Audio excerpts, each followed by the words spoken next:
touch this, okay? Yeah.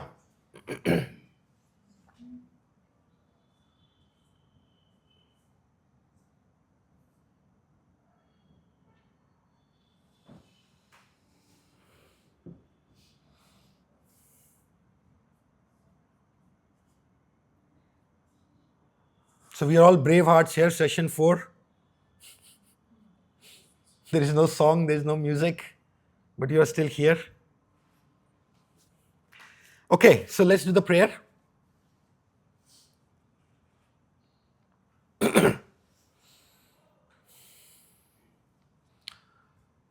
Om Asato Ma Sadgamaya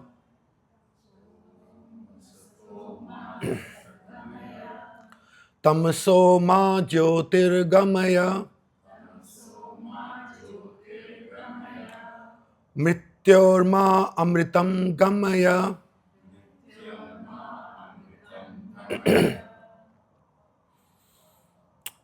From ignorance to truth, from darkness to light, from death to immortality. Om, peace, peace, peace. So, as is our tradition, from the eternal calendar, the thought for the day, Swami Vivekananda says, all misery comes from fear, from unsatisfied desire.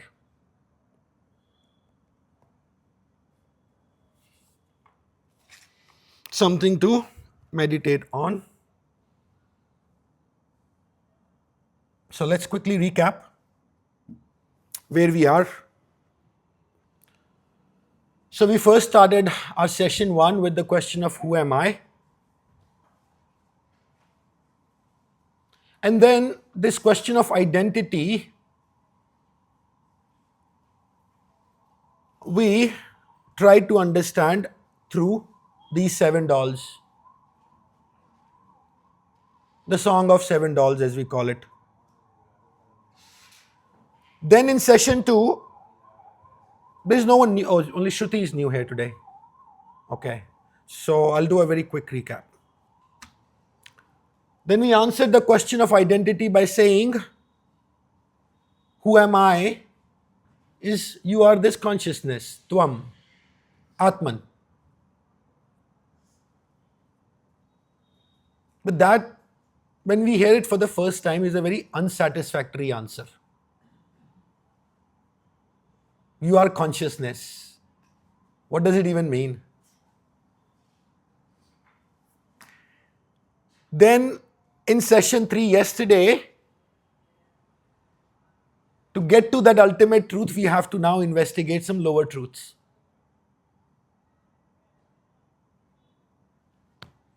And this is where the Gita psychology starts. So recall what we were doing in session 3. We were deconstructing Arjun first, which is all of us. Arjun is a male gender, but it is this discussion is gender neutral. And we are breaking apart Arjun and then we are putting him back together here. So we said, and we talked about a few important terms yesterday, Purusha, Prakriti, Gun and Karma. And then we introduced the 6 questions. Before I introduce the 6 questions, let me very quickly recap what are these 7 dolls. This is Arjun, the doing person, Karta, this body. Inside of Arjun, that is seen by everyone, is another person, the experiencing person. Thoughts, emotions, feelings, experience, all of that is here. And inside of this experiencing person, beyond what even I can experience sitting inside of me, is the soul person. The one that is the puppet master of this show called Arjun. And even beyond Arjun, there is this one consciousness that we said is the one non-dual Atman. That is the same in all of us. Is the water in which all the fish swim, we are being all the fish, without which the fish also will not exist. But it is this witness, pure experiencer, without these conditioning of body, mind, and samskaras, karmic impressions. So these were the 4 dolls we first saw, Arjun dolls, and then we said this is the psychology of Gita, and all the Arjuns in the world sit inside another doll or another person called Maya, commonly understood as this world, but also anything that changes. This is the only changeless one, eternal one, but our thoughts, emotions are all Maya. And then we said the Maya sits inside of another person called the God person, Krishna. And this is the famous chapter 11, Vishwarupa, where he says, look at all the creation inside of me. Finally, we said, even beyond Krishna, Advaita says, there is one more reality, the ultimate reality, ultimate truth, that doesn't change, which is this Brahman, existence. Existence, consciousness, same. One is the macro, in a macro outer sense, the reality, ultimate changeless reality, and the other one within me, the unchanging reality, which is the consciousness. And all of this are simply appearances in that consciousness.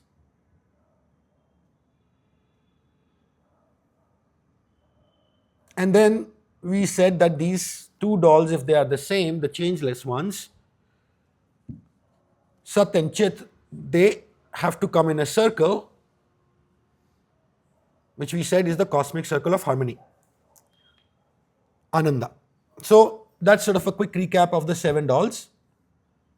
And then now the session yesterday and today we said is on psychology of Bhagavad Gita. So we'll for now temporarily put these 3 dolls away.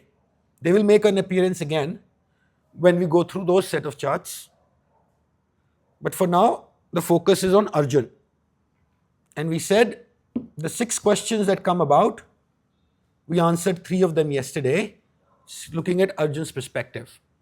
So first we deconstructed Arjun like this. And now in this chart, we put him back together and then understood how this Arjun is, the machine called Arjun is working. Any questions so far before we go? Okay, good. So the 6 questions that we were answering, and this is the yesterday and today will be our harder sessions. So if we can get through this, others will be very easy. 6 questions that we had was, what are these dolls made up of? These dolls are made up of wood. And where's my monkey?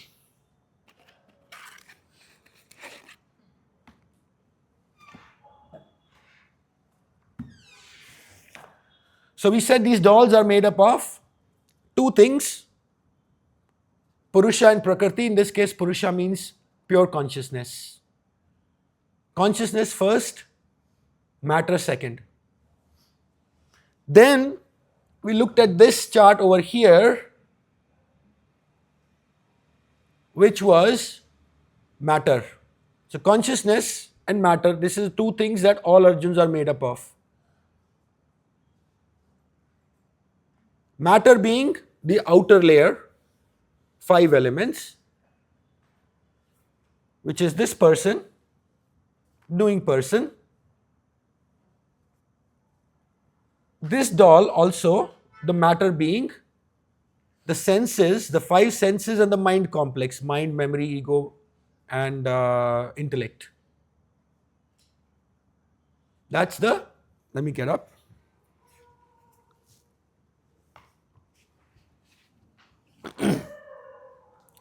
So imagine these three dolls here. Let's repeat myself a little bit here. This doing person is made up of this matter, five elements.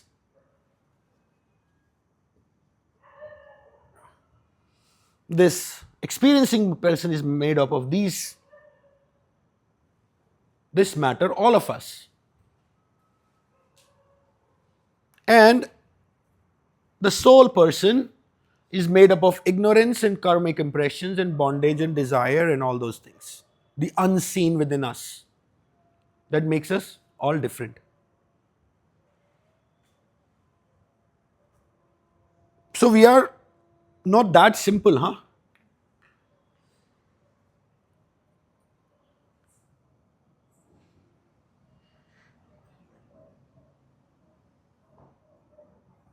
So once these dolls we said are made up of these two things, consciousness and matter, the second question that came about was, how do these dolls get life? How are we born? What causes us to be born again? And just like in this monkey, put in the battery, it starts doing the dance. Battery being consciousness and matter being this outside structure.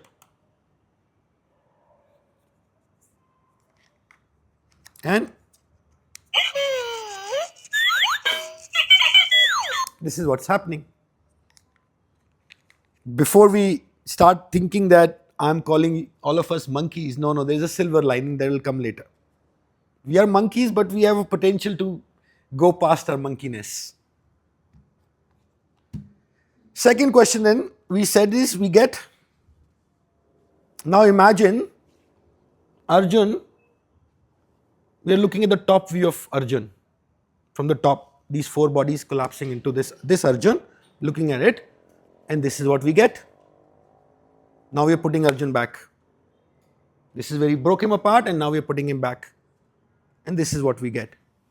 In Bhagavad Gita in from 13.20 to 13.22, 3 verses, very beautifully describes this process. And it says consciousness sits in matter and the drama begins.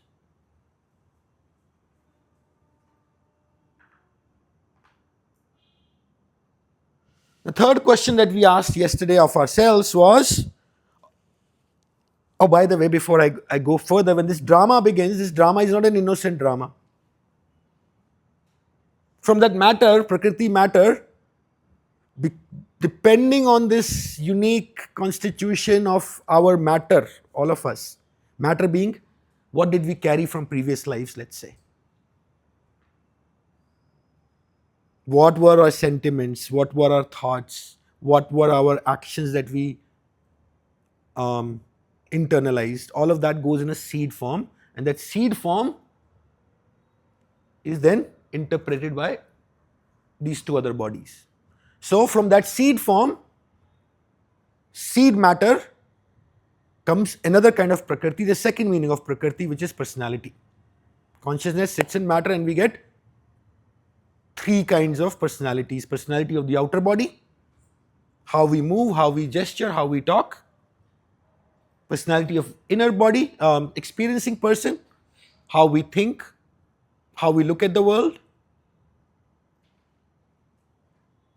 Our emotional style, the stories we tell about ourselves, it all comes from this matter. But this is the important one. This is the one that directs what goes out. So that was the second question we answered. The third question we answered yesterday was, once this play starts, Purusha and Prakriti, 2 more things come about. First, experience emerges Gun. And then Gun is what? experience is, one meaning is quality, the other meaning, if we look inside of us, is the flow of experience that we call our life. There is no life we are living outside. The only life we are living is inside.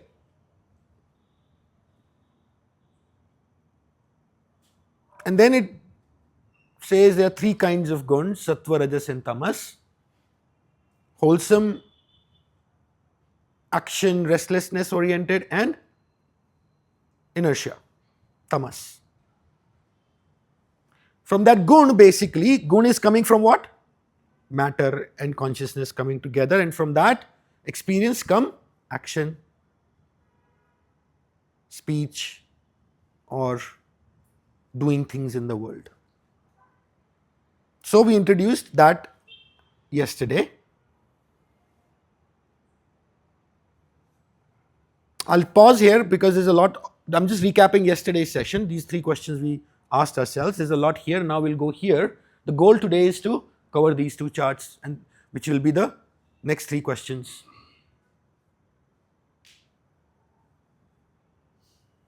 Anything to share so far? Excellent. So now we talk about this one, what I call the scariest visual in all of Bhagavad Gita.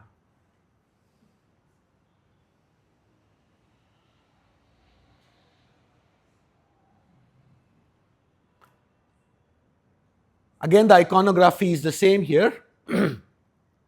This being the causal or the soul person with its matter, desires and karmic impressions. This being the experiencing person and this being the doing person. This is the one that is the director of this show. It moves. Something comes. Something manifests from this unmanifest. It goes to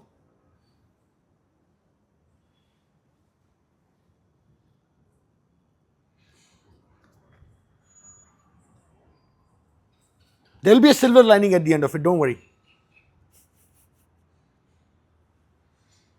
So this person is this guy. And the gear teeth are gunas, three gunas that we said, sattva, rajas and tamas, but a suggestion comes from here. Experienced by this person.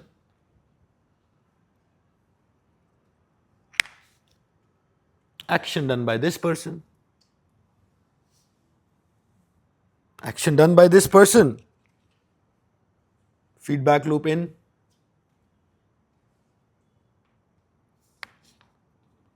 Goes back here. On and on the monkey goes, clapping, happy, hopping, whatever the monkey needs to do, depending on its inner wiring. And this chart is not to be trifled with. When I say it's a scary chart, because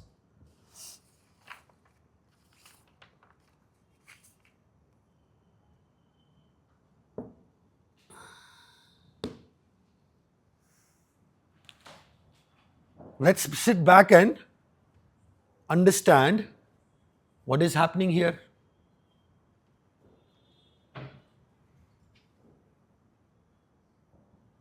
I call it the three body problem.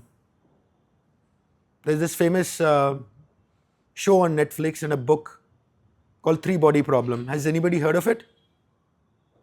No. So I'm the only geek here. The three body problem describes as physics ka ek problem in which the law of gravitation, the Newton's law of gravitation motion, the formulas work only when there are two bodies. Two, say, planets If you want to understand the motion of two bodies, planets, let's say, there's a Newton's gravitational force formula. Throw in a third body in there, the laws don't work. They become a little quantum in nature. This monkey has a rigged logic in it, but we are quantum in nature. Same impulse at some point will lead to one action, the same impulse at some other point will lead to a different action. And this is what we have to understand about ourselves. What is my desire or my fear? This is unseen. I can only infer it, as I was speaking to Leon yesterday, through these two bodies.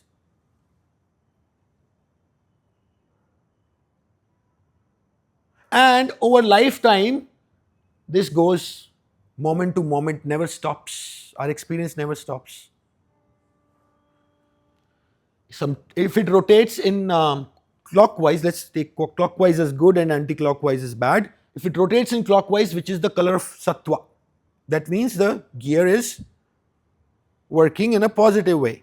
The gear system is working in a positive way. If it is going in the other direction, which is a tamas, we're going down spiritually, let's say, or any goal we might have. It doesn't have to be spiritual goal, right? Any higher goal we might have in life, if we want to get to that goal, we have to understand what this cycle is. In it lies all the seeds of self-improvement and goal achievement and habits and patterns and everything about us.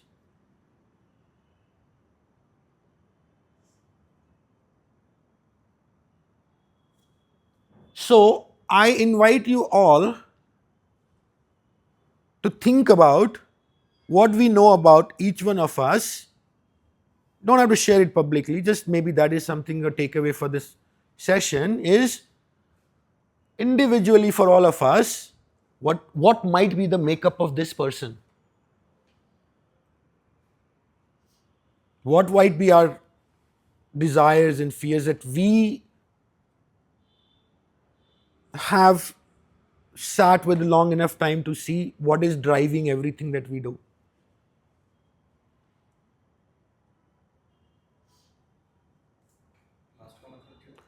So, if we have to do genuine self-inquiry, before we go to who am I, Atman consciousness, we have to get through this doll. So we have to, each of us has to understand what is the makeup of this doll for us individually. What are our gifts? What are our traumas? What are our strengths? What are things that hold us back? What are our desires? What are our fears? What have we done in the world outside that is good or bad? What has the world done to us that is good or bad? Both karma is in here in seed form. Our wants are here as desires. And whatever we have done in the life is also here in seed form. Sum total, aggregated total of, Gita will say, not only this life but all previous lives. This wheel will keep on going and on and on and on and on. It will not stop. Over time, we call it life. These patterns, whatever their pattern, if there is a dominant movement for this wheel, those patterns get more and more hardened. If the wheel is moving in one direction, opposite direction, or for a really long time, there is work needed to turn it in the opposite direction. And that is the goal of yoga.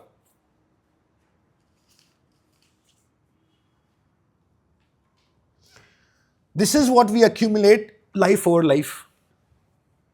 That's why it's a scary chart.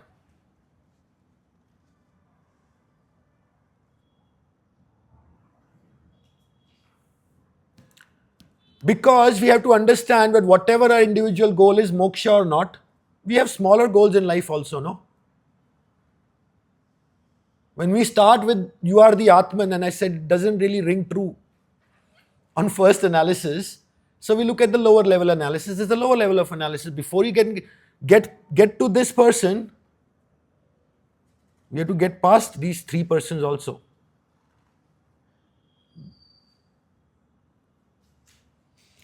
I will read a few verses and the printouts are there from Bhagavad Gita to make that point. Yes, Meher?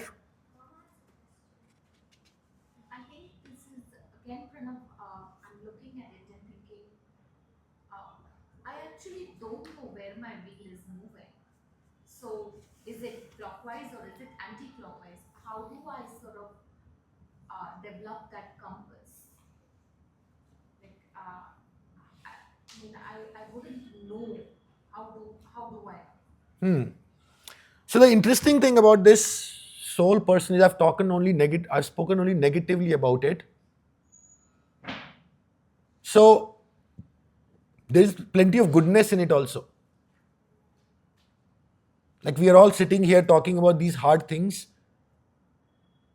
but we are still here, no? Day after day we are coming. What is bringing us here? So it's not all bad. So that's sort of the thing I'm inviting us all to do is maybe make a list of 5 things at most of things that elevate us, things that take us lower. Try to see what, like I mean, everybody has their own inner world, no? That keeps on playing over and over again. Why do I get angry all the time? Why, when certain things happen? Um, why is it that I have certain desires? I'm gifted in certain things. How can I work more with that? And ultimately, what is the goal? To what end is this game being played? That is something that all of us has to answer individually for ourselves. The goal is ultimately like peace. So just 1 second. The goal is ultimately peace, which is this Atman, but it masquerades in all different other forms: pleasure, happiness, wants, desires, fear, anger.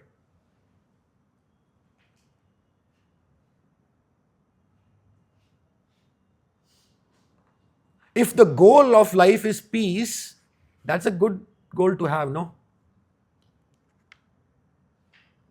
Why not money? Well, I did not say money is not should not be a goal, but peace is a good goal to have. There are plenty of people with money who are not peaceful. 1 second, Prince, I want to come to Sanju first. So, as you gave an analogy of what is the prakriti of the Arjun doll, what is the prakriti of the experiencing doll, and what is the prakriti of the karmic doll. So, when there is guna and karma cycle, what is it that these prakritis are experiencing, or So maybe if you can tell us that, like that would be great. If it is turning clockwise, what is the experience of the karmic doll? Ah, What is the experience of the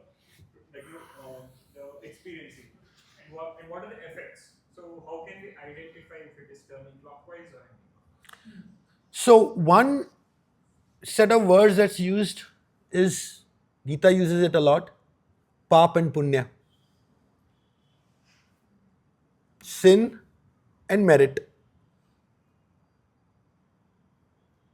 But that is also very unsatisfactory, I feel.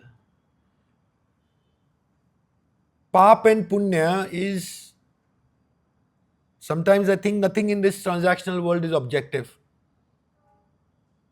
If you have a lot of money and you steal, that's pap. But if you're hungry and you haven't eaten for 3 days and you steal a loaf of bread, is that really pap? I don't know.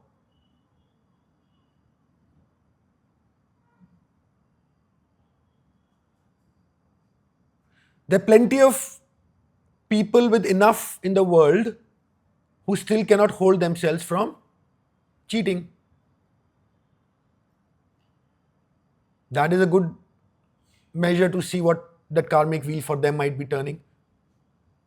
A lot of people who struggle in life, but they can hold on to their own truth. As we were speaking yesterday, the world will do whatever the world has to do to bend you to its will.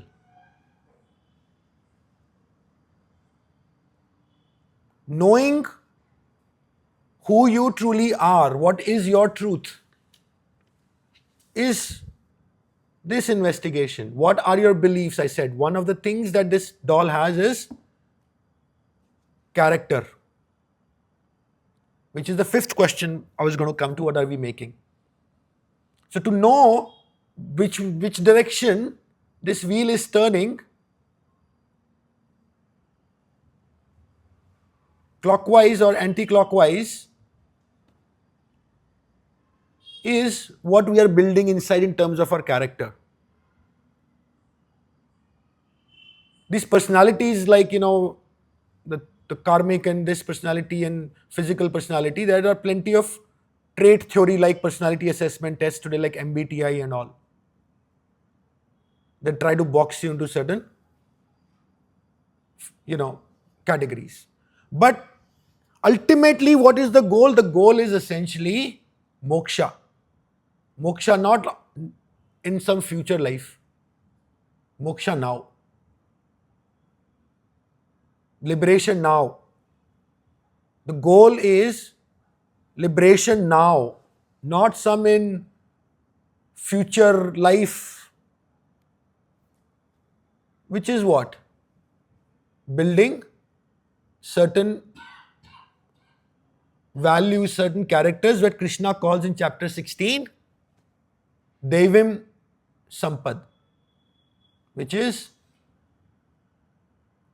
the saintly treasures. What are those treasures? I just don't remember all 26 of them. The 26 he lists down in terms of what you should be aiming for. Simplicity is one of them. So if the karmic chakra is moving in a way that makes us simpler, that's a good thing. Be gentle. Be truthful. Be pure in your behavior, in your actions, and so on and so forth. I think it's 16.2 or 16.3, first few chapters in chapter 16, you list down those 26 qualities that are those of angels.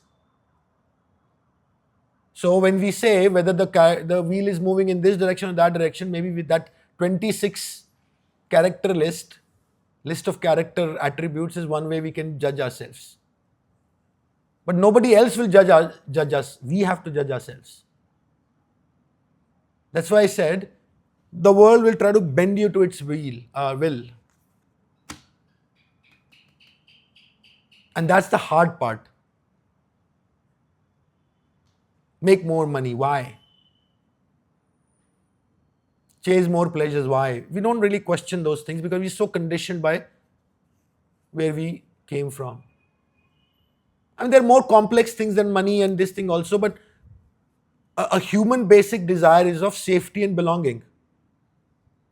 Money, pleasure come later on. The fundamental need of every human being is safety. Why are we feeling unsafe if we are pure consciousness? Where is home? What does it even mean to have home? Is it a physical place?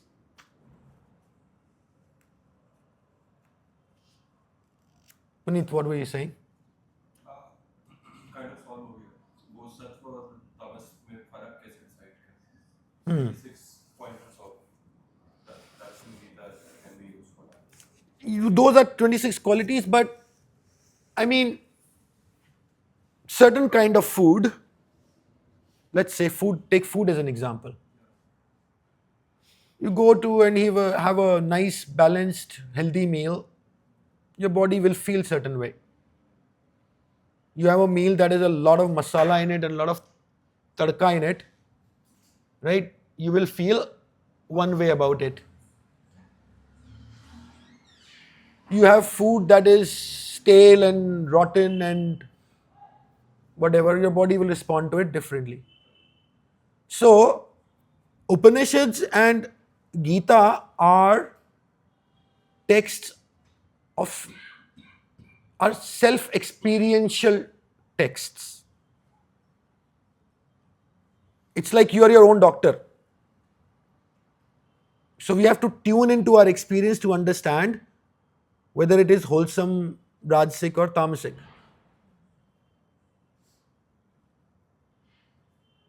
I will let my flight of fancy, my Vedantin come out right now, just for 1 second.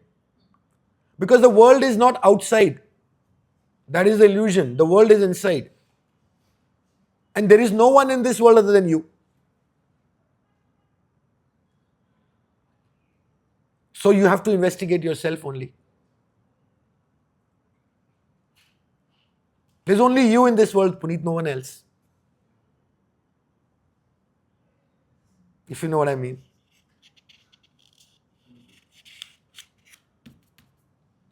So the parameter is maybe that those 26 things in Gita or something like that, right?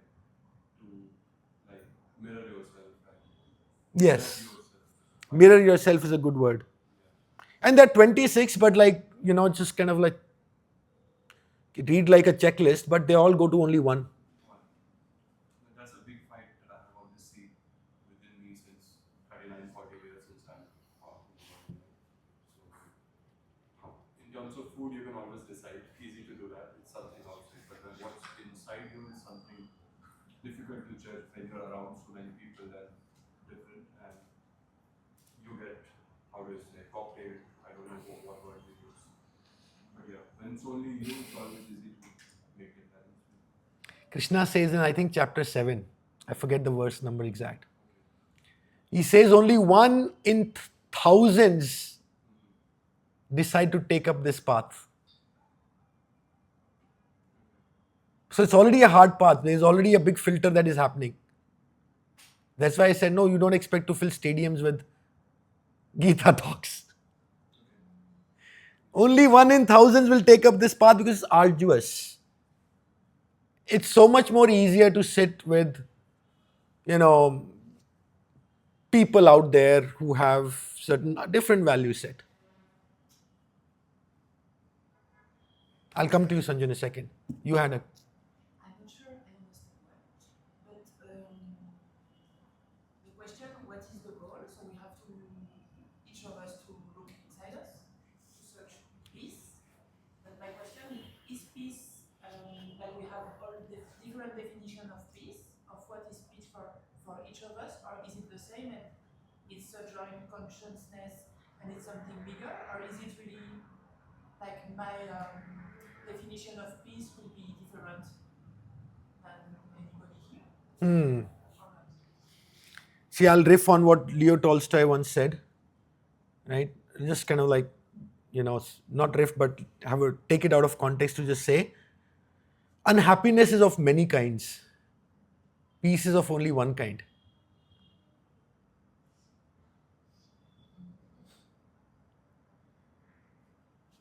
Kate mentioned it 2 days ago. Contentment, I think you said it, no? That's a very good barometer of that, peace. I don't need anything.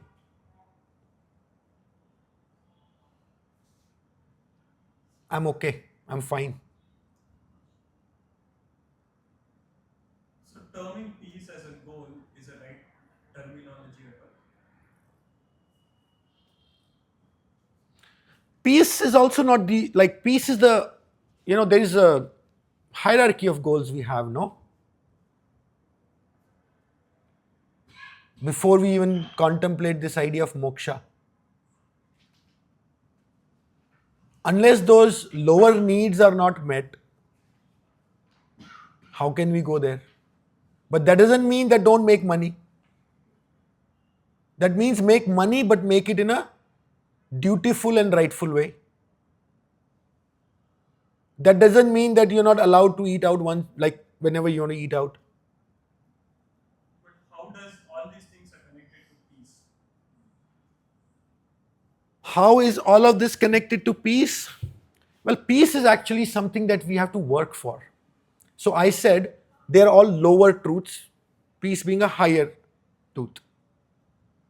I mean, ultimately, if we know the highest goal is peace, you probably will have a number to how much money you need, no? So, for example, if you are a multimillionaire, but you don't have a specific sort of thing, okay, this is enough. I have enough. But that's sort of one marker for peace. If you say, oh, I don't have enough, I'm multimillionaire, but a friend of mine is a billionaire, I need to get to a billion. So having this feeling of not enough is not peace. That is definitely that. And having a feeling of it is enough is peace. Yes. Ultimately, this is sort of that thing that's sort of like in nowadays in pop culture spirituality, they say, no, you are already enough, you're already whole. That is actually true. Because we don't think we are whole, this consciousness or Atman, that's, Upanishad's version of being whole. We are always trying to feel, no, there is something missing. And that drives that karmic wheel one way or the other.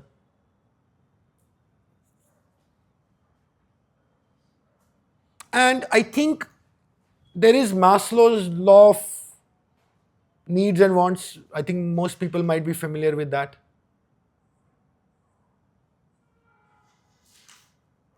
I mean, there are basic needs before you get into self-actualization. But how do we that satisfy those lower needs to understand there is a higher need also we have? That is a self-exam. That is sort of the maturity, soul maturity, or whatever you want to call it. Because this person, as I keep saying again and again, it is wrongfully branded as being bad or in bondage. We all have this seed in us that we want to do good. We want to contribute. We all have that. But we get confused. We get confused because, yes, sir. So, when the soul person is in the prison where you have faced it right now, so then the experiencing body and the physical body is behaving in a certain way. But if it is turned around, what happens to the experiencing body and physical body? What do you think happens? Well, in the experiencing body, it's only smiling face and also sorrow face. And also the physical body, it's just physical body. So, what really happens? Because So imagine that this is your state now. What will be the guna that will be dominant? Sattva. So the experiencing person is feeling what? Sattva. So the gears of that karmic gear is white. The experiencing person is white. Doing person is just a puppet, no? Puppet of the soul person and the experiencing person. That will be sattvic also.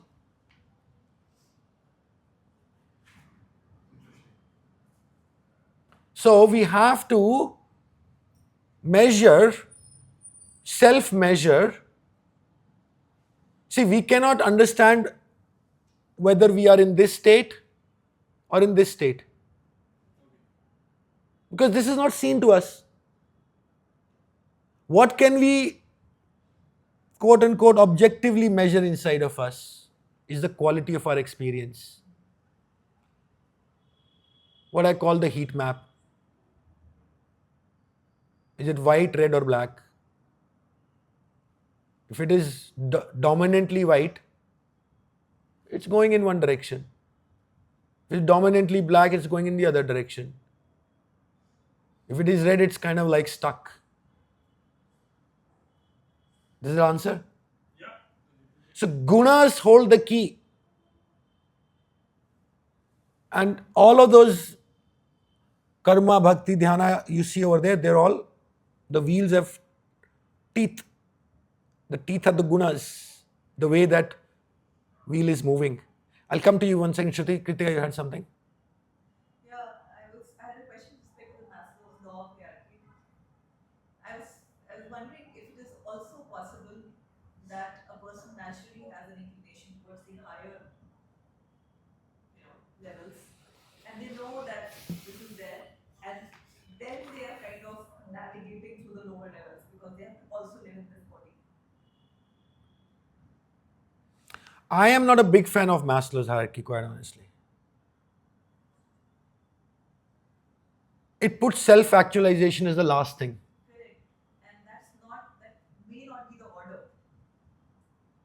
As I was saying, the basic need, not a want, the basic need of every person is safety and belonging. He puts that as the last thing, the topmost. So that is self-actualization. Yes. Right? I mean, safety, belonging. And then once your safety and belonging needs are met, I feel the money and all those things are actually lower needs. For example, let's see the life of Buddhist bhikshus or fakirs, or who have a natural inclination towards that from the very beginning of their life, and somehow all the lower needs kind of fall in place for them, and they, मतलब मैं इसको as ascending देख नहीं पाती हूँ. That's what I think a good way that to understand is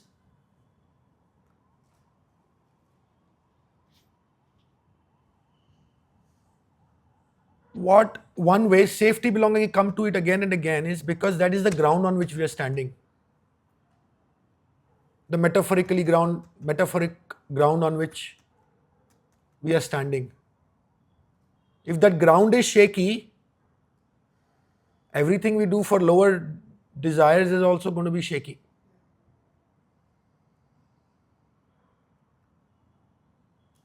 What is driving us? What fears are driving our actions? What desires are driving our actions? A lot of that actually comes from this inner narrative we have that comes from this. And then I think a good spiritual attitude would be to actually not only talk yourself into it, but actually knowing it for sure that you are actually safe. There are a lot of people, like Harpreet was saying yesterday, PTSD from war or abuse in childhood, not having a safe environment at home. These are real things. They cannot be solved by saying you are the consciousness. So that is why we have to get peace, we have to make peace with those things. Why am I unsafe? Maybe you're not unsafe. Maybe we think we are unsafe because of whatever has happened. So we've conditioned ourselves to say that I'll always be unsafe. Yeah? 1 second, repeat. Shruti? So the whole reason of understanding the wheel is just to be closer to our authentic self. Very good, yes. But like Ravan, he was closer to his authentic self, but he was tapas, like he was like doing the Rakshas thing. So isn't there a conflict as per Bhagavad Gita if you look at it, that we have to follow the sattvic lifestyle, but originally we feel Rakshasi or Tamasic things. Authentically we feel that way. So how does one deal with that? How many people have Ram as role model and how many people have Ravan as role model? That was Ravan's karma, no? So the good side of him was, I said this is not all complete black and white. So Ravan's strength was tapas. But then, spirituality is a double-edged sword. How many people, as I said, there are plenty of people who are Ravans actually. Their Ravan is their role model. What Krishna says, as I keep referring to chapter 16, Daivim Asuri Sampad Yoga. There are people who are demons like Ravan, and there are people who are angels like Ram. So you get to decide what you want to do.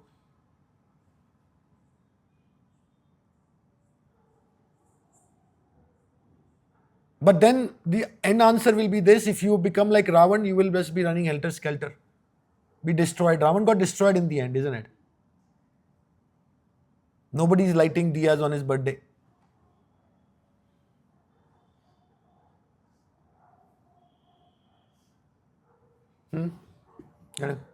Get something, no? Yeah, I just wanted to address what Kritika just was asking earlier is that um, there definitely seems to be some kind of past life karmic impression, right? Pranav is also saying that that leads some people, right? These saints like Kabir and Guru Nanak Dev Ji and Rumi, all these people, to lead that high lifestyle without having the foundations, right? And the bhikshus that you talked about. So it's there.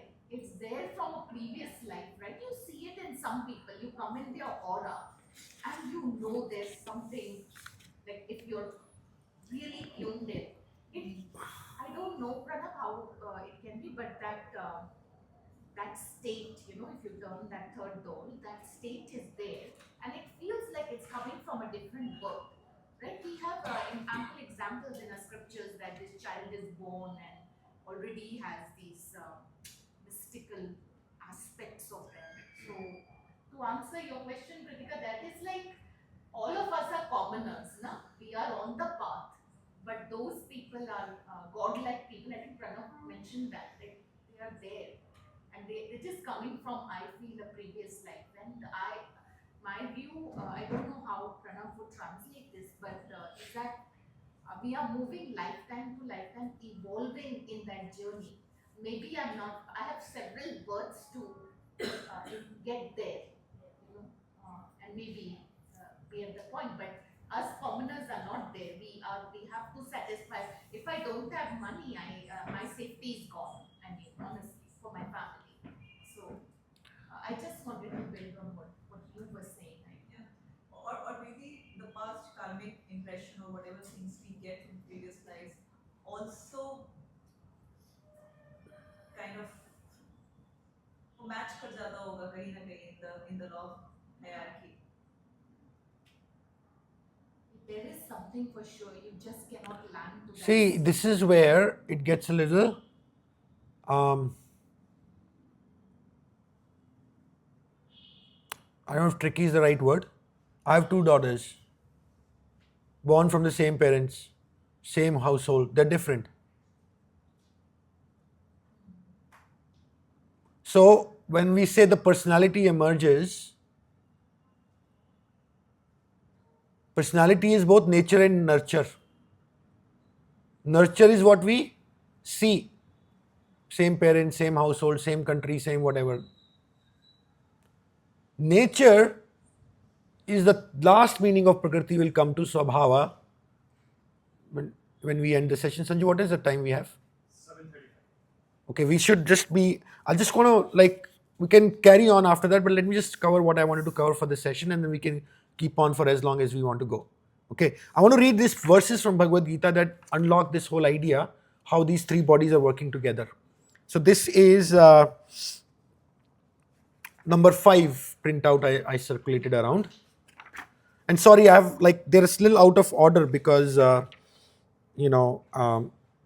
have, so go to the second page here, karma. These verses that starts with karma. So gun we have already talked about, the experiencing person. Now we'll talk about that famous thing, do we have free will or not?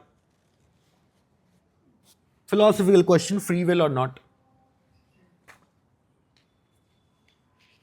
So, Krishna says in 3.27,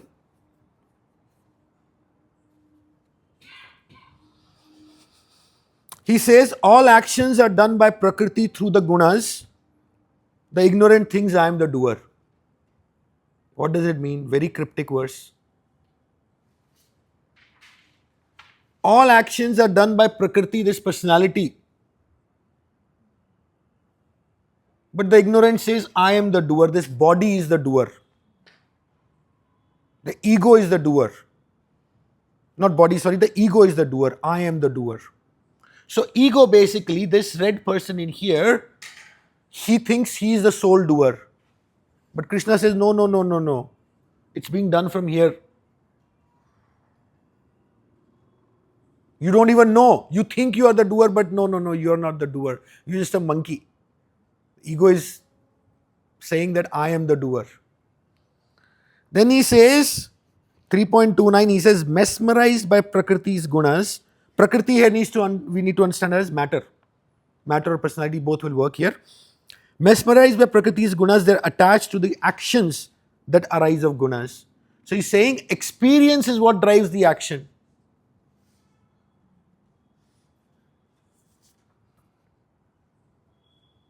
So we are mesmerized by the experience, and that's why that drives the action. We think that, like a lot of times we are in control and, I'm doing it, this. No, no, it's your experience, the one inside of you that is driving all action. Next one he says, by Prakriti, the same things he is saying in three different ways. By Prakriti only are actions done entirely. This matter that we have had here within us, this 3-part matter we have, is what is driving us consciously and subconsciously, and we think my ego is the only one that is doing everything. Then he says Atman is a non-doer, which is the consciousness doesn't do anything.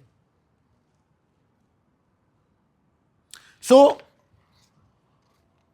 the real Prakriti I feel that Krishna is pointing to is this one here. But we focus more here. What the body is doing. He would agree when I say that this is the least important body, physical body. But we put all our focus here. Physical body actions to be done in the world. That's actually the last one that comes in. That's just kind of like the monkey just sort of grabs a banana. Like that is the automatic action that is body comes last in terms of how we act. Before that, a lot of things have already happened. A seed has already come in. That seed has manifested here. Automatically we do the action. Where is the free will then? So the free will is the next bit of verses. He says, your actions are bound to your swabhava, as in your nature. You think. Actually, this is here. Actually, I misplaced it, free will. But imagine this, if we do not exercise free will, this wheel will keep on going on autopilot. A car that is running, don't do anything, it'll keep running on its own. You don't have to do anything. But this free will required in putting brakes on. That is the only free will we have.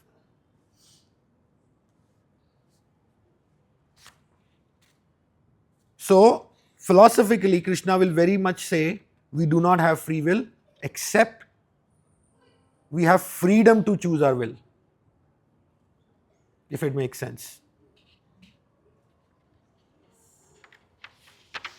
And that is the path of yoga.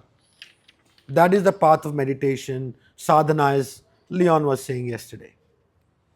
It is a very intentional thing we have to do to turn this wheel in another direction. Otherwise, it'll run on its own steam. The question 5 that I was saying, and we're going to wrap it up real quick, and then because I want to really cover these charts by today, these set of charts. Question 5 is ultimately what are we making with this karmic wheel? We are making character. This, I'll circulate around. This is a very famous picture, a drawing of this artist called Escher. Have you heard of? Have you seen this image before?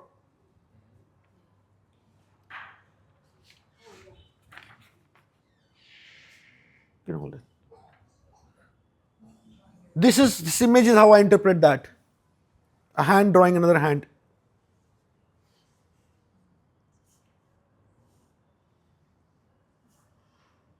So what we are making with this whole thing is not this or this. We are making this. This is character. The third meaning of Prakriti. First was matter. Second was personality.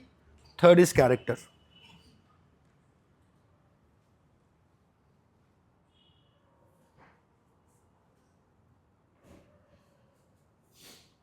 Finally, the fourth meaning of Prakriti is what we are making, we are character, and what is the point.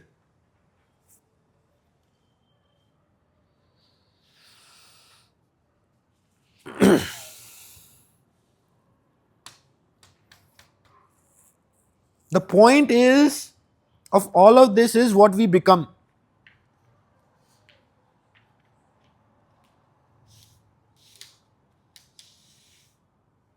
That becomes our nature. Swabhav, that's the fourth meaning of Prakriti. Those of you who know Hindi, they know uski Prakriti aisi hai, uska swabhav aisa hai, uska nature aisa hai, which is this one.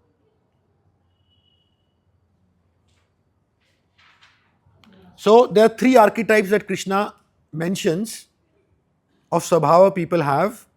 The wise, Kate would say contented one. The seeker, these are all of us here. Maybe some of you are here, I don't know. But, the seeker Arjun and the ignorant fool.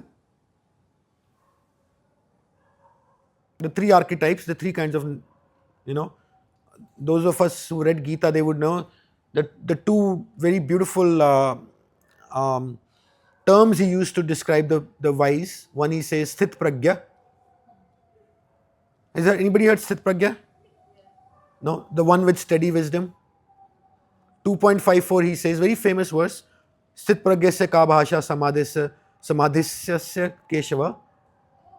Krishna then says, so the language is like, what is the mark of somebody who is in steady wisdom, the wise person?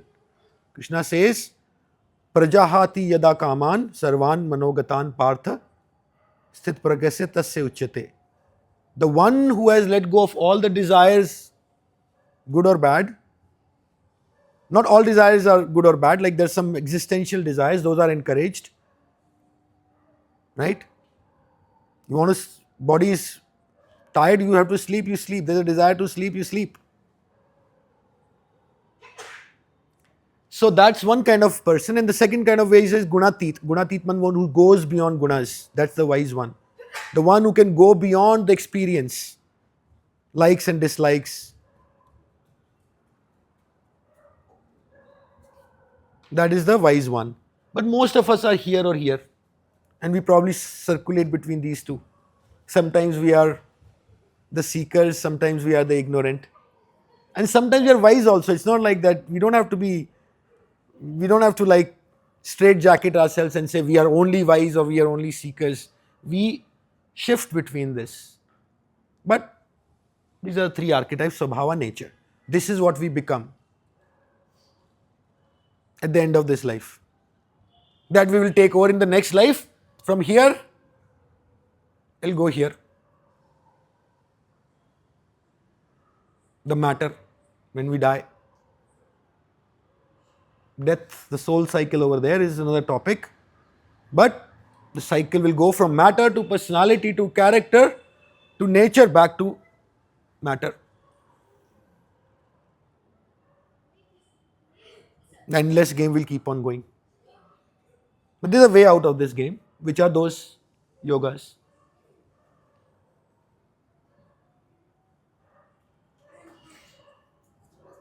Which is the next session.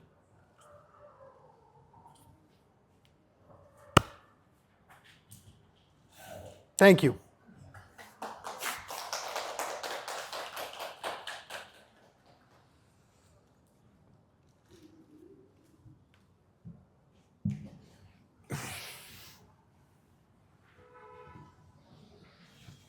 This was the hardest bit. Yesterday and today. Those will now go very easy.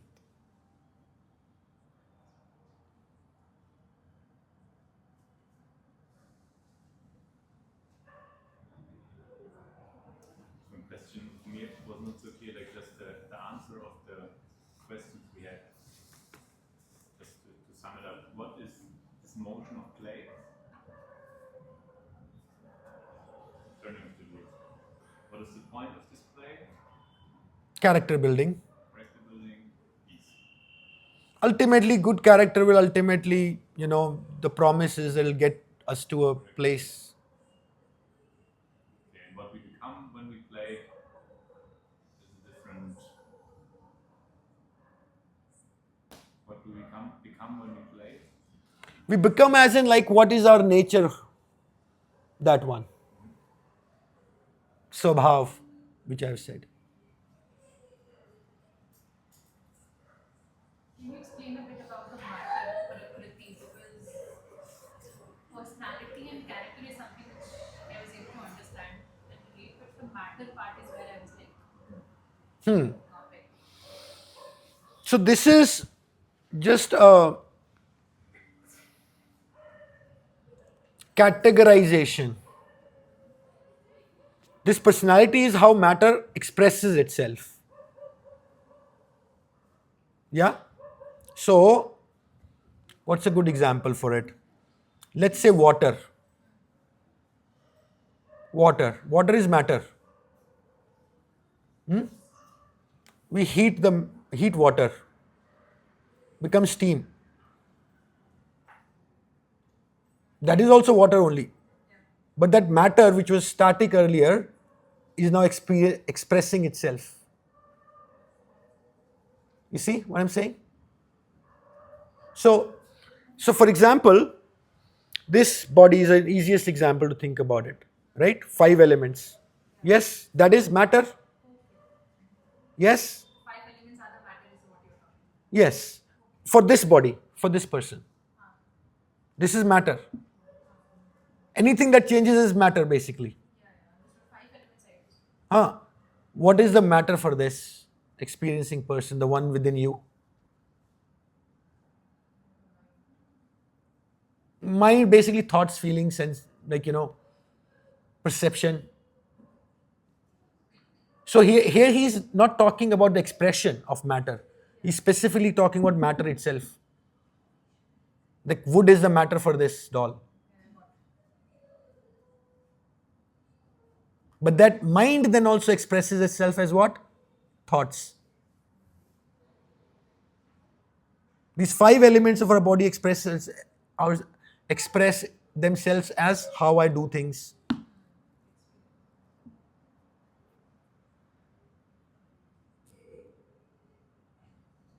So we go from something that is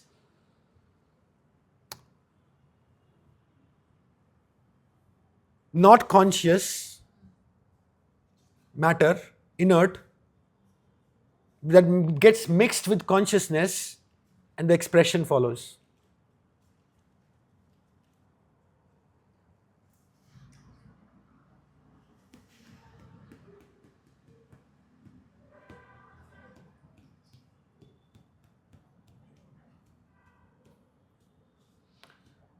So the monkey is very complicated.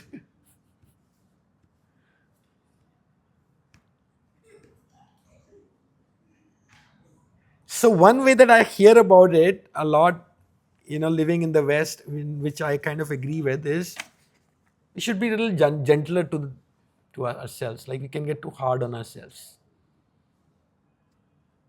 And that sort of is a way that we can deal with this in a more gentle way.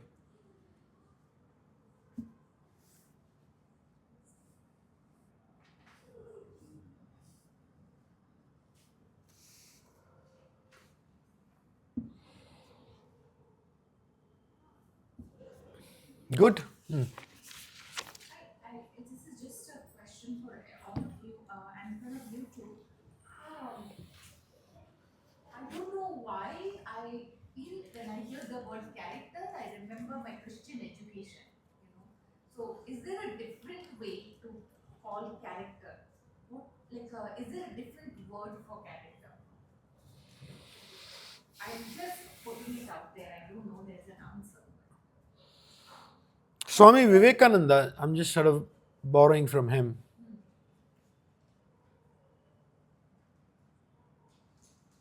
He says this karmic wheel is man making in action. Man, not gender specific, but man making. What we are making with this wheel is ourselves, that gesture painting, drawing. We're constantly, this monkey does not really have a choice to make itself, it's already rigged. But we are basically making ourselves constantly. And that modern psychology calls character. I don't know if you can find a different word, just find it. I don't know. I'm just asking everyone like today. No, I mean it's a word that's very, it's harsh sort of word, but I don't know. Maybe we'll just look some What is it synonyms. called in Hindi? Charitra, Ah, I think charitra bolte hain na. Character can be defined as the characteristics that we have. Can it be? Characteristics we have are, I don't know, like External. characteristics could be like, somebody is got this skin color. I mean, I don't know. Characteristics can be many different things. Yeah, I mean, but character is something that, like I was saying yesterday, is what you do when no one is watching.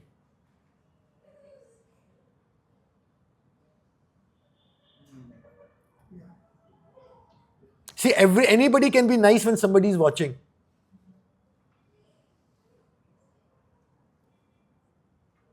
I will just say there is a little donation box there. Nobody is watching on that riff. If you feel called out to contribute, please do. It's really funny take this. I've seen a few videos on Instagram. I've spoken to a few people. So spirituality can also be considered in a manner where we avoid facing the truth, something which has to be like acted upon. But somehow we embrace spirituality too much and can consider it as spiritual ego, and that's how we avoid. What is your take on this? Ask my wife. No, I think it's a constant question I ask myself and people who are on this path. There's a term you must be familiar it's very common. I don't watch Instagram too much, but it's called spiritual bypassing. Spiritual bypassing, which is what I think Pranav is alluding to, is that we are in bhakti, we are doing bhakti, we are doing all this.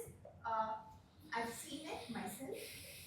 This temple guru in the US, I live near the Taoist temple, just as an example, doing the bhakti, doing the sadhana, but not doing the work that of a family man they were supposed to do.